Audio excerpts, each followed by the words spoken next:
Greetings. Welcome to today's webinar entitled Evaluating Air Quality Resource Concerns. My name is Jen Ryan, and I am a Natural Resources Specialist for the Natural Resources Conservation Services East National Technology Support Center, and I will be your host. I'm pleased to now hand the webinar over to Greg Zwicky.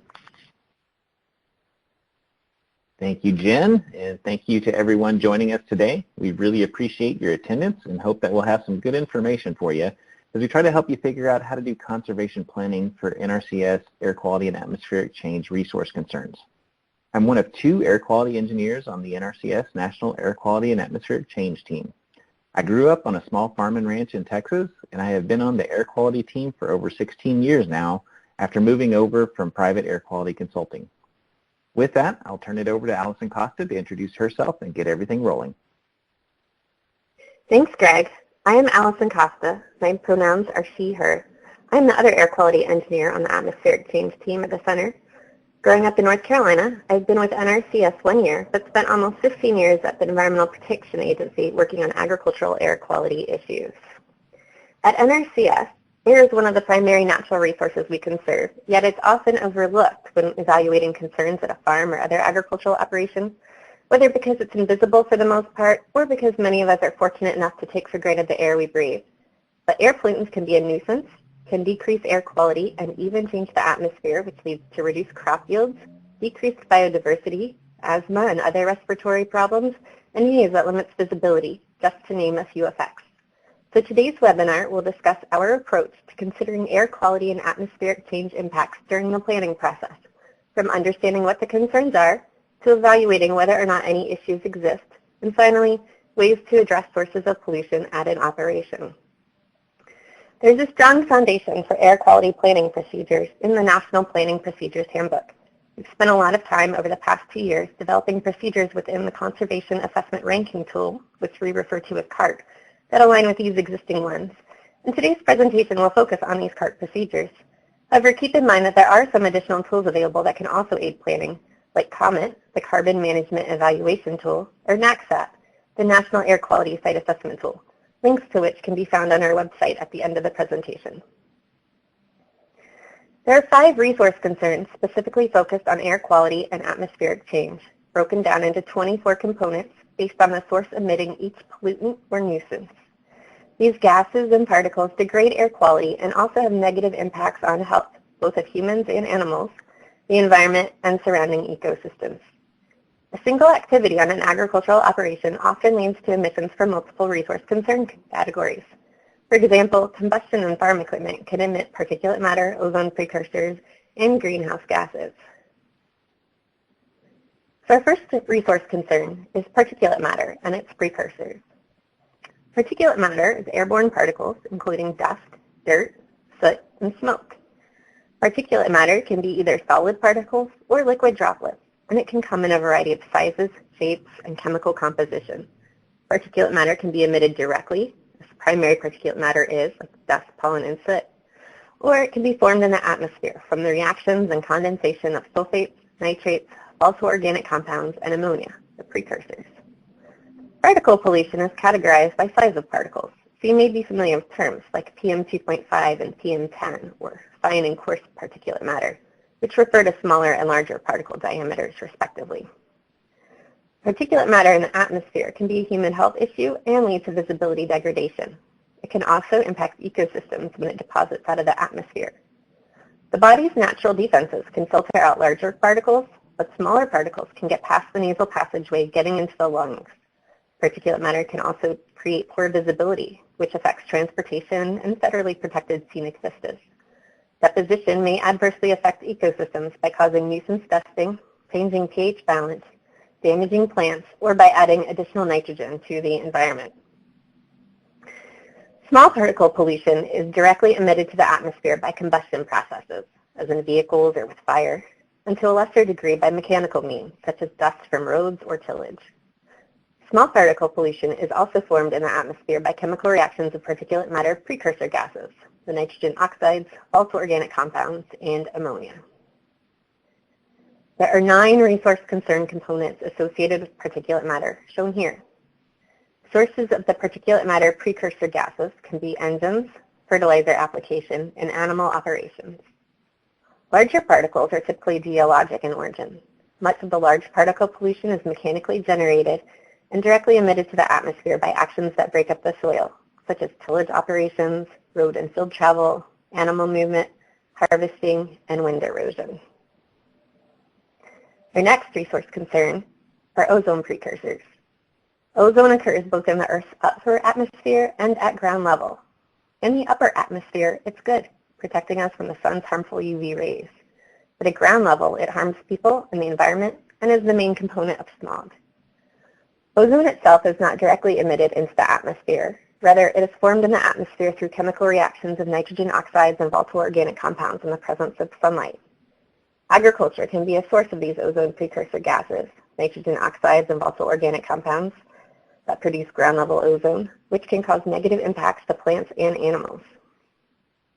Ozone can displace oxygen in the lungs, causing respiratory issues, and it can irritate eyes. Plants are also affected by ozone. Ozone enters the leaves, reducing photosynthesis, slowing growth, and increasing sensitive plants' risk of disease, insect damage, and the effects of other pollutants or harm from severe weather. Ozone can especially cause damage during the growing season. There are 5 resource concern components for ozone precursors, shown here. Biological organisms emit volatile organic compounds naturally. Volatile organic compounds are released during breakdown or decomposition of biological materials such as manure, feed, or mortalities, and nitrogen oxides are formed during the nitrification-denitrification processes. Combustion in on-farm equipment or the burning of biological material also produces both nitrogen oxides and volatile organic compounds. Finally, pesticide application can emit volatile organic compounds as well. Particulate matter in ozone can be a concern at local, regional, and global levels. Layer 2 of the 6 air pollutants, called criteria air pollutants, for which the Clean Air Act requires the Environmental Protection Agency to set national standards. These pollutants are commonly found all over the United States and can harm health and the environment and cause property damage. The Environmental Protection Agency sets national ambient air quality standards for the pollutants, determines whether areas meet the standards, and works with areas to attain and maintain the standards. Greater emphasis on addressing these concerns is likely to occur in areas that do not meet the national ambient air quality standards for these pollutants, or that have other air quality issues such as regional haze or local deposition and visibility effects. Our next resource concern is greenhouse gases. Direct and indirect emissions of greenhouse gases increase the concentrations of these gases as they accumulate in the atmosphere and cause changes in climate. The primary greenhouse gases emitted from agricultural sources are carbon dioxide, methane, and nitrous oxide. Greenhouse gases are a global issue. Once emitted, they become well mixed in the atmosphere and can lead to far-reaching effects.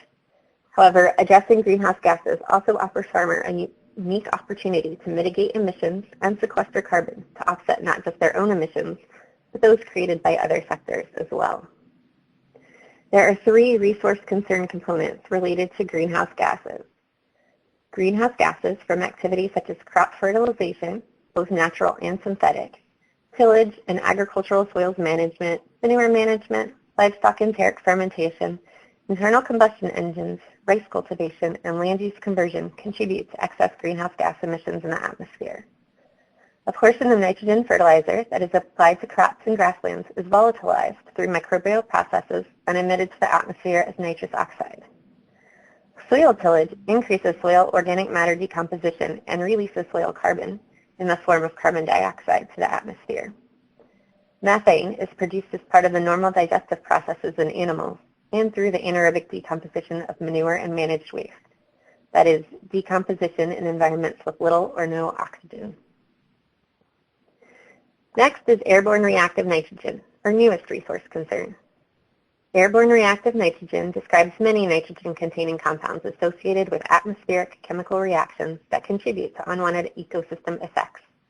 As the primary pollutants of concern are ammonia and nitrogen oxides, airborne reactive nitrogen contributes to excess fertilization of sensitive ecosystems, eutrophication of water bodies, regional visibility degradation, and impacts to atmospheric chemistry.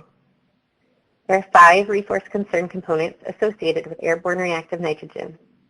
Combustion from boilers, heaters, engines, and open burning are the main sources of agricultural nitrogen oxide emissions, though to a lesser degree, soils and manure management activities will also emit nitrogen oxides. Ammonia is mainly emitted from fertilizer application and animal operations. Our final resource concern is odors. Odors come from a complex mixture of gases that can evoke a wide range of emotional and physiological responses. Many different compounds can be the potential cause of odors from agricultural operations. These compounds can generally be classified as volatile organic compounds, ammonia, or odorous sulfur compounds. Odors are mainly a community or individual perception issue, although some odorous compounds can cause health problems when encountered in high concentrations. For example, asphyxiation, primarily from hydrogen sulfide intoxication, is a major cause of severe injury and death associated with manure handling. Greater emphasis on addressing odors is likely to occur in areas that have a negative community and individual perception of odors, which we often see at rural and urban interfaces. Odors are a very local issue, but they may become a more common planning concern in areas addressing urban farms or historically underserved populations. There are two resource concern components for odors. The three primary sources of odor are manure storage facilities, animal housing, and land application of manure.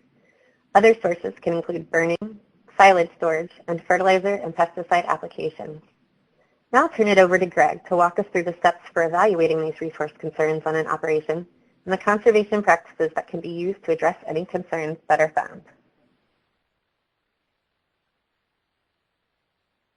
Thank you, Allison. As Allison mentioned, we spent a lot of time over the last couple of years trying to figure out the best way to address air quality resource concerns in the conservation planning process. When we looked at the resource concerns, and then you consider something as big as particulate matter and PM precursors, there's so many different types of sources that are included there, from unpaved roads to field operations to engines to windblown dust. It's really difficult to try to come up with a single way of just saying, hey, we're either doing very good or we're doing very bad on particulate matter without knowing what was going on with each of these different source types. There was not just one process to go through and say, we can combine all these at one time and say we're doing well or not doing well. So we took a different approach that was a little bit new to NRCS, but we decided to break up resource concerns into components. Allison kind of walked through each of those for different resource concerns. And those really represent the equipment or activities or types of sources that emit those different pollutants that contribute to those air quality resource concerns. In moving to that process, we realized that if we address these different components individually under those resource concerns, we can know that we've done a good job overall with each resource concern. We've got a way of saying yes or no if we have a resource concern or not, and then we have a way to address those once we know whether we have that yes or no. As we did our breakdown into components, again looking at the primary sources, there are other sources of emissions in agriculture, but we wanted to kind of stick with the ones that really presented the biggest challenges, that presented the largest set of emissions, and to try to focus on those first. We really wanted to focus on the big hitters and those that give the biggest bang for our buck. As we look at the different components and realizing there are a lot of overlap in the 24 different ones Allison showed, it really boils down to 10 unique ones. Those 10 are showing on your screen.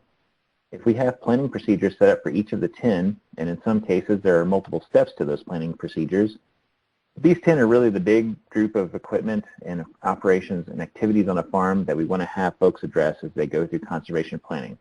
We'll walk through each individually now. For diesel engines, there are a lot of diesel engines in agriculture, from tractors to irrigation engines to emergency generators to a whole host of other types of diesel engines. Really, our evaluation boils down in the National Planning Procedures Handbook and the CART tool as whether or not your larger diesel engines are certified to at least EPA Tier 3 standards. For those unfamiliar with the EPA diesel engine tier standards, those are based on the size of the engine and the manufacture date of that engine. So each one of the engines has to meet certain emission standards based on what tier it's in. Tier 3 is one of the newer tiers. There's a Tier 4 final that's the most stringent level of emission standards. We want everybody to at least be Tier 3 for larger engines. The tier standards, we do have a chart that's listed in the CART planning tool that folks can link to. conservation planners can look there and know when you see an engine and record what its size is and the manufacture date is. You can go to the chart and identify what tier that engine is. So again, we want all the engines that are larger than 25 brake horsepower to be certified to at least EPA Tier 3 standards. That's our evaluation process for diesel engines.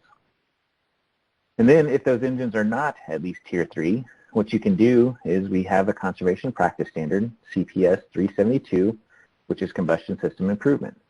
That standard can allow diesel engines to, you can replace diesel engines under 372 to replace those older diesel engines with newer ones that actually meet at least Tier 3 emission standards. California has had a successful and long program since 2009, actually over 12 years now, of replacing diesel engines with newer, higher tier engines with less emissions.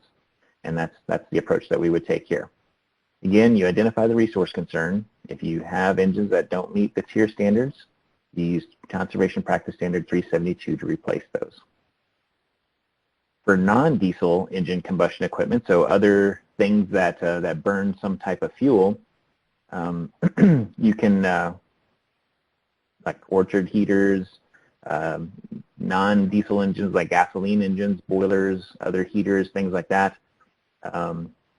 You can use, we want you to at least have 50% of the normal annual fuel usage for those pieces of equipment to either be natural gas or propane. Those are much cleaner burning fuels from a particulate matter standpoint, or at least 50% of those sources utilizing some sort of emissions control for both particulate matter and NOx. And if you are in an ozone non-attainment area or a PM non-attainment area, like Allison mentioned earlier, those that 50% actually bumps up to 75% because we want to be a little bit more stringent. We want to do a little bit better job of making sure we have reduced emissions. And so at least 75% of the normal annual fuel usage being either natural gas or propane, or at least 75% of those sources utilizing some sort of emissions control for both PM and NOx. And if you don't have those situations, again, you can apply Conservation Practice Standard 372, Combustion System Improvement, to either replace, retrofit, or repower that combustion equipment if necessary. On the left-hand side, you see some old diesel-fired smudge pots. Essentially, it's a vat of diesel in a can at the bottom with a stack on it, and the farmer has to go out there and light those vats when they're going to be frost conditions. And those are pretty polluting. You can see the smoke kind of lifting up from above there. They can cause some pretty big smoke particles to be emitted. And on the right-hand side, you can see a new propane burner that has a lot less emissions. And so that's just one example of the things you can do for non-diesel engine combustion equipment.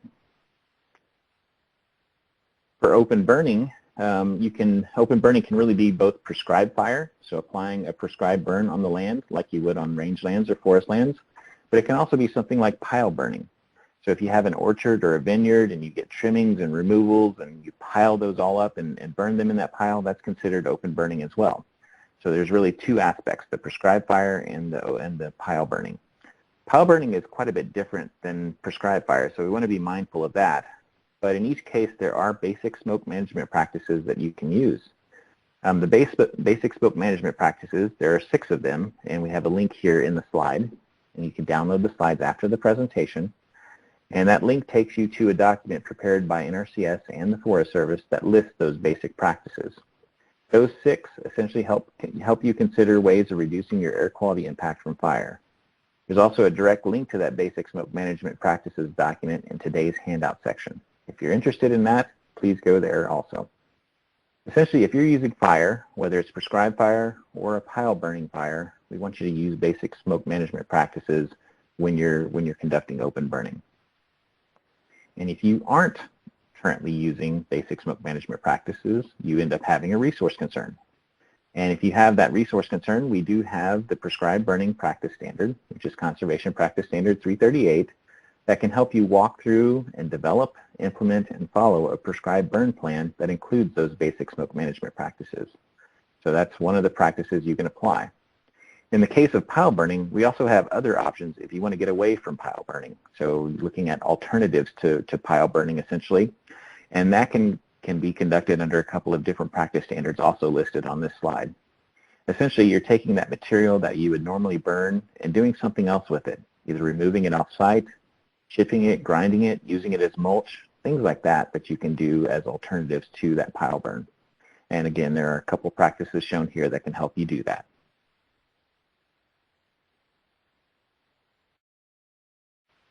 For the nitrogen fertilizer component, again, this reaches across several different resource concerns.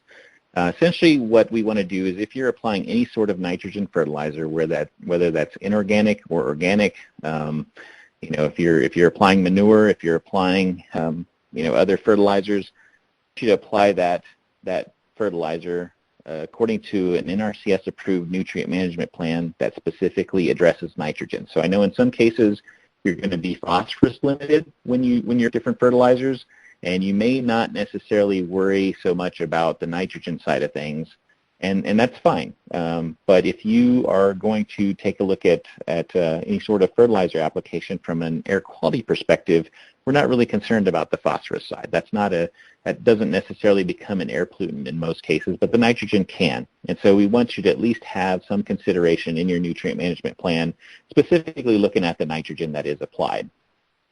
And again, if you're not doing that, you can apply our Conservation Practice Standard 590, Nutrient Management, to develop such a plan and specifically look at nitrogen and make sure you know where that's nitrogen going. That's not to say you can't have nitrogen in nitrogen fertilizer application, because you're going to, but we want you to at least be thinking about how you're applying that, when you're applying it, what form you're applying it in, and those sorts of things. Essentially the 4 R's of nutrient management.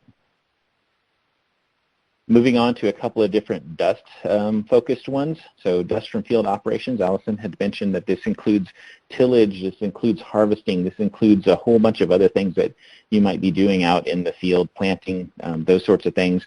And really for this one and the next couple of ones, we kind of we struggled with how to know how much is too much from an emission standpoint. And so really in some of these rural areas, when you're out doing your tillage or you're out doing your harvesting, you're going to have some dust. And as long as that dust isn't causing an issue with your neighbors or with other folks, that are nearby, then we're going to say you don't have a problem. So the evaluation for dust from field operations is really whether or not the client, the agricultural producer, or the conservation planner identifies any sort of dust issues related to field operations. And if neither of those folks have identified any issues, then we're going to say you don't have an issue. If you have previously identified an issue, say you were doing tillage right next to a roadway and that dust blew across the roadway and impaired visibility for some of the drivers on that roadway, we also want to take a look to see if you've applied any practices or techniques to address those issues. Maybe you install a buffer at the end of the field so that you're a little bit further away from that roadway and the dust doesn't necessarily make it all the way over, those sorts of things. So not only, has there been an issue, but if there has been an issue, has something been done to try to address that issue? And so on the what to do, if you do end up having a resource concern for dust from field operations, we have a couple of different practices here that you can apply. Again, our residue and tillage management practices are really good for reducing tillage-based dust. We have a new practice standard in Conservation Practice 370 separations emission reduction that has been getting quite a bit of use in California. And then you can do things like establishing vegetation along the edge of a field or around, where you might be having some of these dust sources coming from. Moving on to dust from unpaved roads, similar setup as dust from field operations. Has there been an issue? Has the agricultural producer or the planner observed any issues? And if so, has anything been done to address those issues in the past? And if not, then we do have a couple of practice standards listed here. Primary one is going to be Conservation Practice Standard 373, which is dust control on unpaved roads and surfaces, looking specifically at applying dust suppressants. So that's probably our main one. But we do have a couple of other options as listed here. Things like access road, you can actually build a road to that has maybe a little bit different surface characteristics, so you don't have as much dust coming off of that road, those sorts of things. But these are essentially the practices that we would use. Moving on to windblown dust, again, we're looking at whether or not there has been an issue with windblown dust, and these are probably a little bit easier to see in some cases. You can see where dust has blown around and maybe has has piled at the edge of a field, that sort of thing. You might see dust blowing off of a feedlot surface, those sorts. And so if you do observe that and nothing's been done to address it, then we're going to say you have a resource concern. And then what can you do about it is apply one of these practices. Actually, there are several other practices, but these are the main ones, depending on where that dust is coming from. And so as you kind of go through and try to figure out, is it animal activity, you might use dust management for pen surfaces, Conservation Practice Standard 375. If the wind is blowing across an unpaved road or other disturbed surface, you might be using 373 to apply a suppressant. If it's blowing off of a field, you may want to have some cover on that field with conservation cover or one of the residue and tillage management practices or something else. And again, the windbreak and shelter belts and other vegetation at the edge of the field are always good options for helping with those as well. Again, this is not the full list of practices that will give you points in CART, but these are the primary ones. These are the ones that give you the most points in CART. And so these are the ones that we would want to focus on to give us the bigger bang for our buck if we were a issue. Moving on to pesticides, if you recall, pesticides had both particulate matter related resource concern and the ozone precursor resource concern. And the particulate matter based one is pesticide drift. So essentially little particles, little droplets of pesticide drifting over and causing an issue. The ozone precursors one is when that pesticide volatilizes and becomes a gas and transport. So it's both transport of that pesticide. It's not sticking where you want it to stick and doing what you want it to do. It's moving two different ways, two different types of transport, particulate transport and gaseous transport. And so what we're looking at here is when you apply those pesticides, are you applying them in a way that either minimizes the overall use of pesticide, because the less that you apply, the less you're going to have to drift or to volatilize, or are you using other techniques to minimize either drift and or volatilization? And so if you apply according to the manufacturer's recommendations and any other consideration to things you might be able to do to kind of reduce the use or to reduce the risk of pesticide movement, then we would have you apply one or more of these practices. And these again are the primary ones in CART. And Conservation Practice Standard 595, Pest Management Conservation System, is obviously the biggest one. That's one you can use to look at implementing a full pesticide management plan, and some of these other ones help with some of the breaking up some of that movement of the pesticides. Moving on to carbon stock. So carbon stock is one of those that's a little bit more broad, right? And most folks will probably ask, what does carbon stock mean? So carbon stock in our terminology is going to really look at the carbon that's stored in soils and or the biomass. And so trees, roots, any sort of organic material in the soil, those are all things that hold carbon. And of course, if you're holding it in the soil, it's not being released into the atmosphere and causing an issue with greenhouse gases and the emissions of greenhouse gases. And so that's really what we want to do. We want to take a look and say, is that total carbon stock on the field or on the operation I'm looking at that's stored in the soils and the biomass, is that stable or increasing? And if it's stable or increasing, that's where we want to be. And if it's decreasing, if we're losing that carbon to the atmosphere, that's not where we want to be from a resource concern standpoint.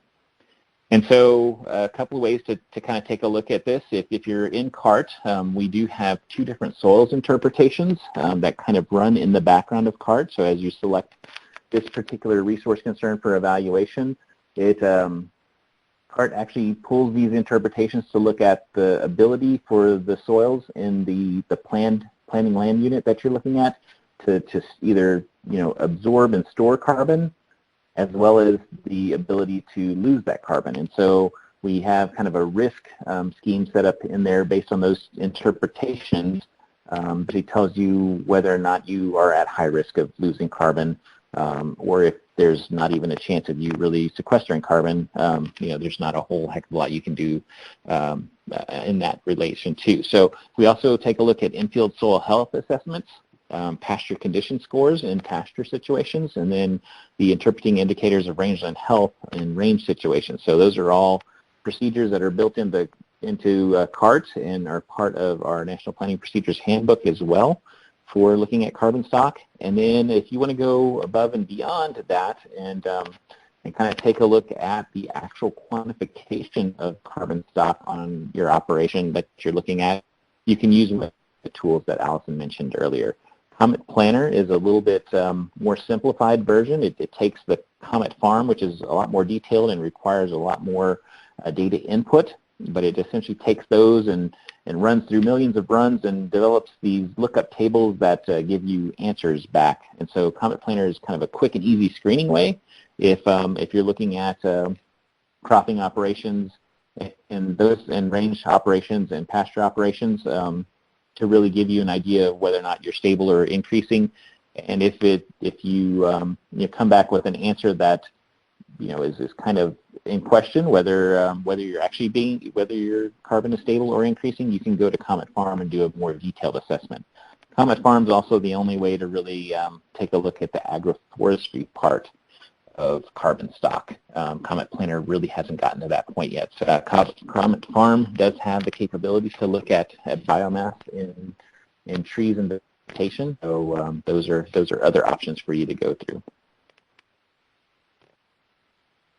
And if you're looking at then for carbon stock, we have quite a few of them. Pretty much any practice that is installing vegetation or improving vegetation is going to help you with improving your carbon stock. And so again, I listed out some of the more important ones, some of the ones that will give you higher point totals in CART. And again, you can kind of pick and choose these as needed on your operation and kind of on a site-specific basis. And these will help out. Again, there are others that are out there, so any of our practices that involve some sort of vegetation addition can be used as well, and they'll give you some points, but these are the ones that will give you the most points. And lastly, if we look at confined animal activities, these kind of cross over every resource concern. I don't know if you remember back from Allison's slides, but pretty much when she was going through the components for each of the different resource concerns, confined animal activities showed up on all of them. And so there's a lot, when you start looking at confined animal activities, there's not one real easy, simple way of determining whether or not you have an issue for any of the resource concerns. And so we've kind of broken this up into a couple of different evaluations as well. And for particulate matter and odors, essentially you're looking at dust or odors from animal operations. And this is going back to issue observation, right? Whether the agricultural producer or the planner identifies a dust or odor issue. And if there is an issue identified, whether that issue has had some sort of practice or technique or something else being done to address it.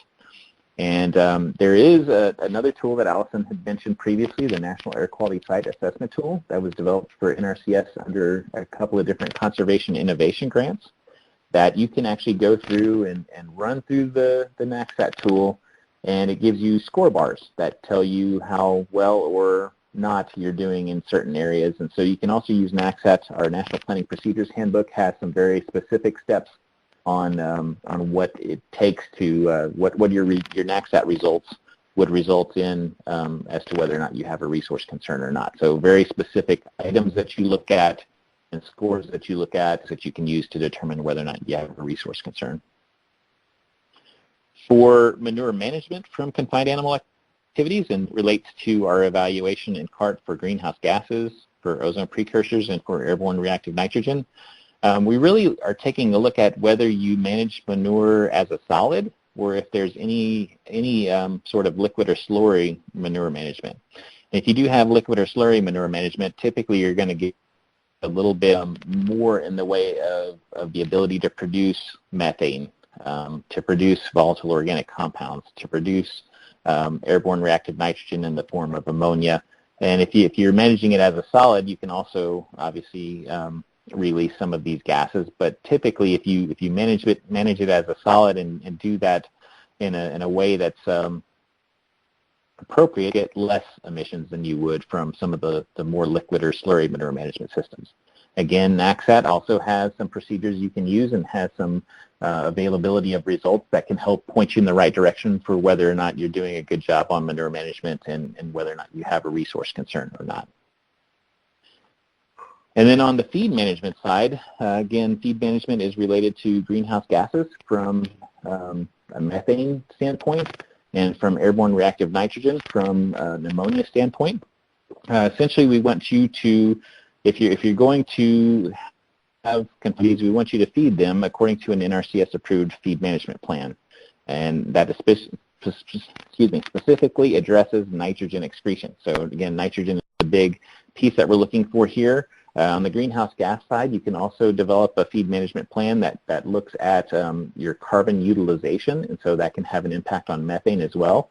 And we are trying to work in some procedures for doing that and what that looks like in a plan as well, but that's also a piece on the greenhouse gas side of things.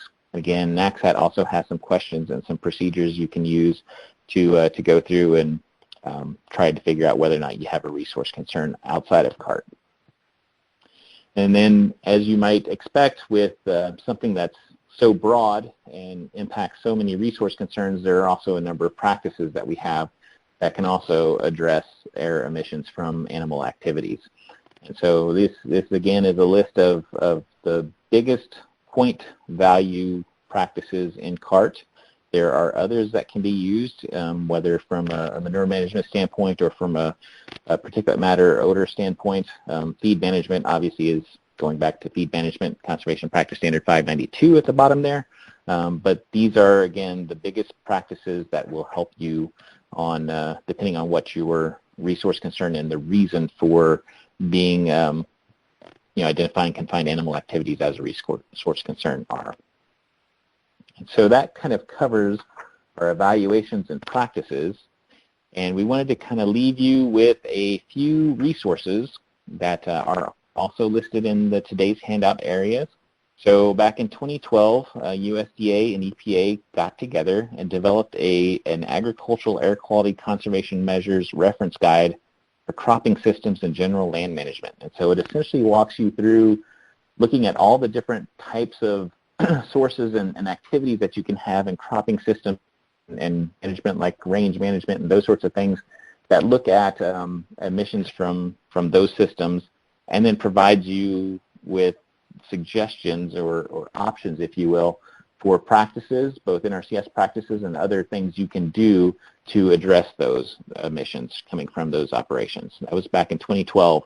In 2017, when Allison was with EPA, she and I actually worked together to develop a similar reference guide for poultry and livestock production systems. And so that one's a little bit newer, and again walks you through different types of animal operations, including not just confined animal operations, but also grazing operations. It also looks at nutrient management from the manure application side and those sorts of things, and essentially walks you through all of the practices and activities and things you can do to address emissions coming from the different types of activities you might have on a farm. And then if you're particularly focused on dust, back in 2019, USDA developed a dust mitigation handbook, and it was a collaboration with the Climate Hub, the Southwest and Northern Plains and Midwest Climate Hubs, and NRCS. And so we all got together and put together a reference document for mitigating dust. And so it has a lot of really good information in there. It is also one of the documents in today's handouts that you can download, and is available for you there too. And with that, that's the material we had to cover, and we are taking any questions that you might have. I will note that our website is on well as our contact information, and so feel free to jump onto the website. We're doing some revamps of that here in the near future, but you can also contact us directly if you have any specific questions. And with that, we'll see if there are any questions out there.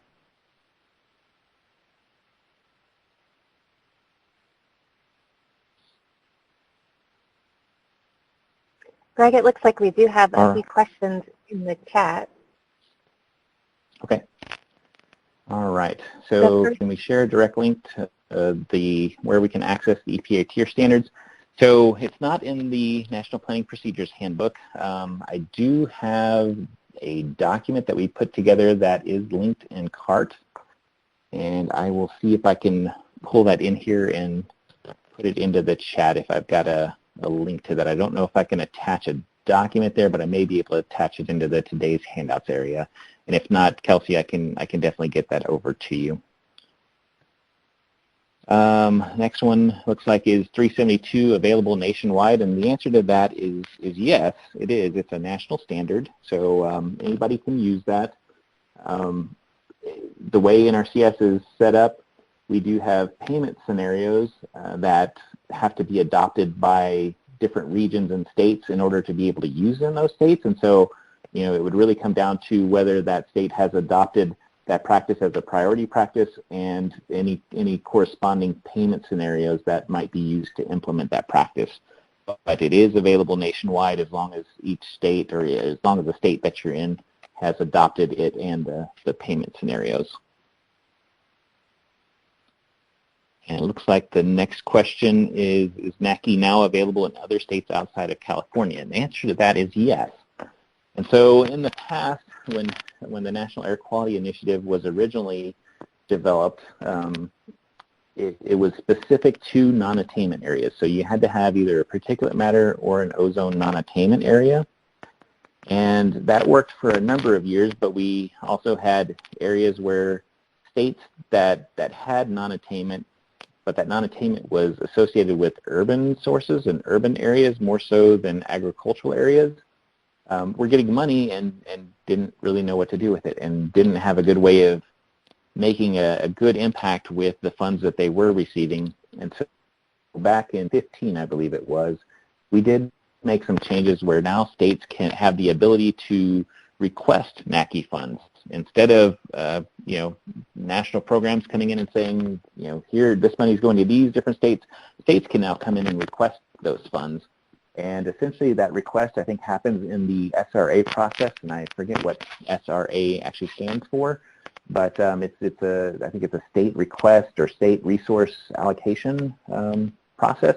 And essentially you request a certain amount of funds and you put together kind of a little proposal on what you would like to do with those funds to address air quality. And so that's something that Allison and I can help you with if any state is looking to, any NRCS state office is looking to start a NACI program. We can help you develop that sort of approach and what sources you would look at, how you would apply your NACI funds, and then we can help you develop that proposal to send into headquarters to essentially apply for funds. But anybody, any state, any NRCS state office can apply for NACI funds now. See, the next one is, so if someone is doing no-till and therefore reducing the number of passes in their field, wouldn't this also address dust from roads? And the answer to that is possibly. Obviously, if they were reducing overall passes and overall numbers of times that you would move equipment to the field, then yes, you would also be reducing dust from roads. And so that's one of the things that when we're looking at what practice to apply. So if you apply Conservation Practice Standard 373, again, that's applying a dust suppressant. That's assuming you're not changing your traffic patterns on roads. There are other things we can do, like access control. That is, how many times you go across a vehicle travel surface, or how fast you go across a vehicle travel surface. There are certain things you can do that also address dust from roads.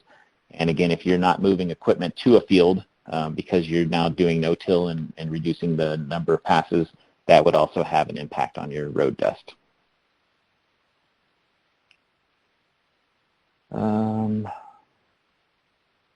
So Maria's mentioning smell from oil activities and whether that's from sulfur, and that is, so I think in one of the slides that Allison had up there about odors, odorous sulfur compounds was one of the list of pollutants that we were concerned about, and so that encompasses a whole bunch of different chemical compounds, hydrogen sulfide, dimethyl disulfide, a whole bunch of other ones, and And yes, that's typically what you're smelling. It's some sort of sulfurous compound. They have kind of the rotten egg smell, if you're familiar with that. And so it is an emission of odorous sulfur compounds. As to whether that's something to be concerned about from a health standpoint, may or may not be, depending on the concentrations. Breathing them in isn't great for you in high concentrations, and in fact, that a lot of the sulfurous compounds can overtake your sense of smell. So if you smell them and then all of a sudden you don't smell them, that might be a good indication to get out of there. So I used to do some work in the pulp and paper industry, and some of their lagoons also have some pretty high hydrogen sulfide emissions, and we would always carry little monitors with us, and if the concentration got too high, we knew we had to move away out of the area, the direction that the wind was blowing, because you could at some point not realize that you're still breathing in those compounds and could cause some damage. And so most of the time, if you're far enough away from them, you're not going to be breathing them in high enough concentrations to really do any major harm. But if you're in close proximity and the concentrations are high enough, yes, those odorous sulfide compounds, odorous sulfur compounds can be pretty dangerous.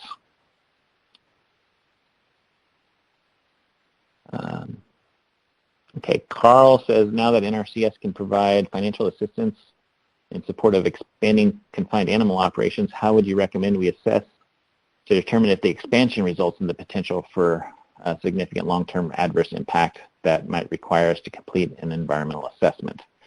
So we really didn't get into the environmental assessment part of things. If you're looking at some sort of expansion, typically that's going to also require some sort of permitting with your state regulatory agency. And so, we'd obviously have to follow that process, and that would be covered in the environmental assessment, because any permits or things like that, or authorizations to construct or operate, you would need to get through that process. As far as expanding the operations, again, it's going to be difficult, especially when you're looking at particulate matter or odors, where it's based off of whether or not there's been an observed issue, and you won't know if there's an observed issue from an expansion until you actually do that expansion. So that sort of thing is a little bit more difficult.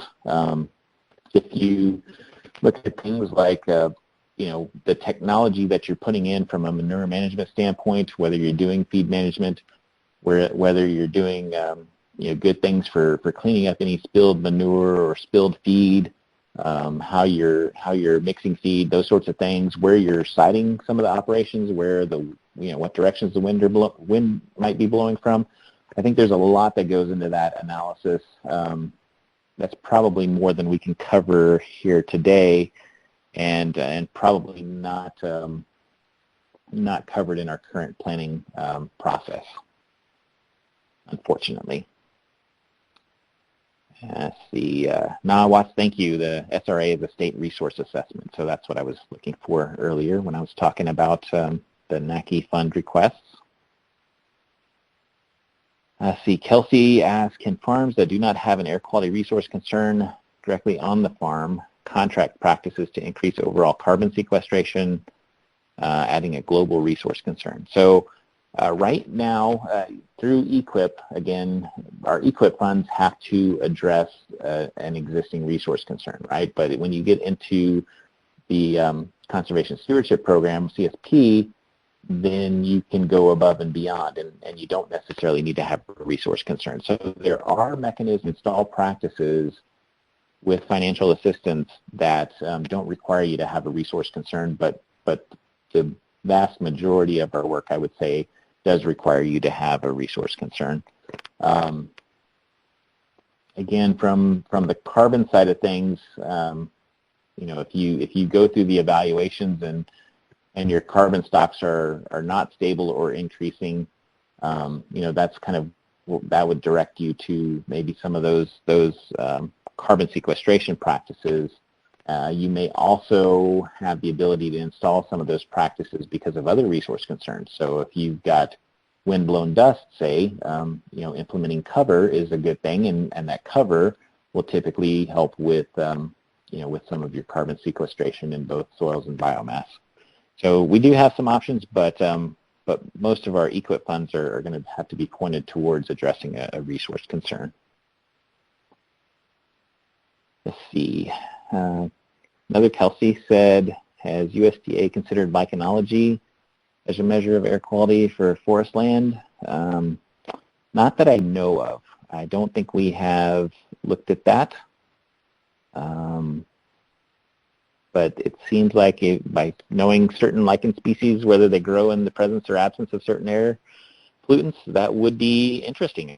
I think that's something that I think we'd probably need to learn a little bit more about. So I'd be interested in talking with you more about that, Kelsey, to see if we can kind of work some of that in. And then Diane just mentions that hydrogen sulfide and confined spaces are toxic, and I would agree, definitely. That's a lot of your deaths from, around manure storages and the like are typically because of sulfide. So if you are working in a confined space, make sure you have protective, both gear and procedures in place, and don't try to do it yourself, and don't go in after anybody else unless you have some of that protective equipment. I see Kelsey also responded that there's some good literature out there on the lichenology piece, so we'll definitely go ahead and take a look at that and see if there's an opportunity to work that into our procedures. We have the ability to update our evaluation procedures every year, and so that's something we can do, and I appreciate the information. Allison, I'll do a quick check. Is there anything else that we failed to cover in this time that you think we might need to, or make another plea for folks to ask any other questions?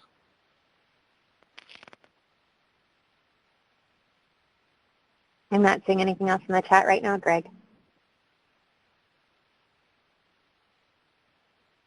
All right. Again, our contact information is on the slide here. And if you do have anything that pops up afterwards, or just want to learn a little bit more about air quality, or are interested in helping your state develop a national air quality initiative program, please contact us and let us know how we can help.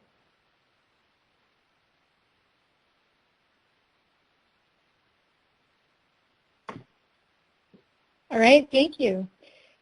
On behalf of the USDA and the Natural Resources Conservation Service, I wanted to say thank you to Greg and Allison for providing an excellent presentation today on evaluating air quality resource concerns. And thank you again to everyone for attending today's webinar. Participants, don't forget to provide your feedback about today's webinar. And if you selected to earn CEUs, please return to your open browser window to continue the process offered by Step 2 at conservationwebinars.net. This concludes our webinar presentation.